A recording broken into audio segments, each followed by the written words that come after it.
अब अगर किसी ने मेरे परिवार की तरफ नजर भी उठाई तो वह बर्बाद हो जाएगा। अपने पापा की हालत देखकर प्रीत का गुस्सा फूट पड़ेगा और इस बार उसका निशाना होगी नीति। अब नीति को उसी के घर में सबक सिखाने वाली है, परी की बेटी प्रीत। जी हाँ दोस्तों, परिणीति की कहानी में आ चुका है एक बड़ा और दिलचस्प ट्विस्ट। शो में आया है 20 साल का लीप और अब नीति की हरकतें इतनी गिर चुकी हैं कि वह अपने चाहने वालों की भी इज्जत नहीं करती, उन्हें भी बेइज्जती का शिकार बना रही है। लेकिन जितनी ऊंची उड़ान नीति भर रही है, उतनी ही तेजी से वह नीचे गिरने वाली है। और इस बार उसे नीचे गिराने आ रही है कोई और नहीं, बल्कि परी की बेटी प्रीत। बहुत जल्द कहानी में एक बड़ा खुलासा होने वाला है। परी को यह पता चलेगा कि उसकी बेटी प्रीत जिंदा है। दरअसल राजीव और परी दोनों ही अभी तक जिंदा हैं और अब प्रीत को भी यह सच मालूम पड़ने वाला है कि उसके असली माँ बाप और कोई नहीं बल्कि राजीव और परी ही हैं। अब शुरू होगी असली खोज।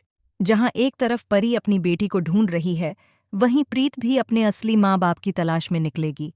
और आखिरकार एक मोड़ ऐसा आएगा जब प्रीत अपने पापा राजीव तक पहुंच जाएगी।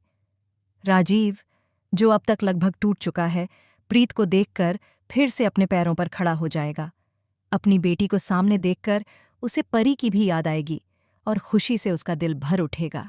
प्रीत अपने पापा की हालत देखकर यह कसम खा लेगी कि जिसने भी उन्हें इस हाल में पहुंचाया है, वह उसे छोड़ने वाली नहीं, और वह कोई और नहीं, नीति ही है।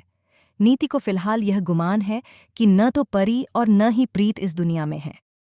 लेकिन जैसे ही वह प्रीत को अपने सामने देखेगी, वह उसे भी रास्ते से हटाने की साजिश रचेगी।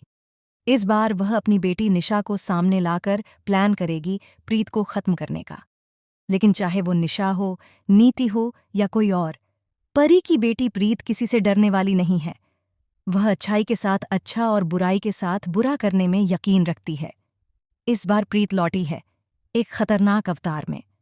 तो बताइए, आप कितने एक्साइटेड हैं इस आने वाले धमाकेदार ट्विस्ट को देखने के लिए? क्या आप चाहते हैं कि प्रीत जल्द से जल्द अपने असली माता पिता से मिल जाए और अपने पापा राजीव को फिर से मुस्कुराते हुए देखे? हमें कमेंट में ज़रूर बताएं और ऐसे ही टीवी के लेटेस्ट अपडेट्स के लिए चैनल को सब्सक्राइब करना न भूलें।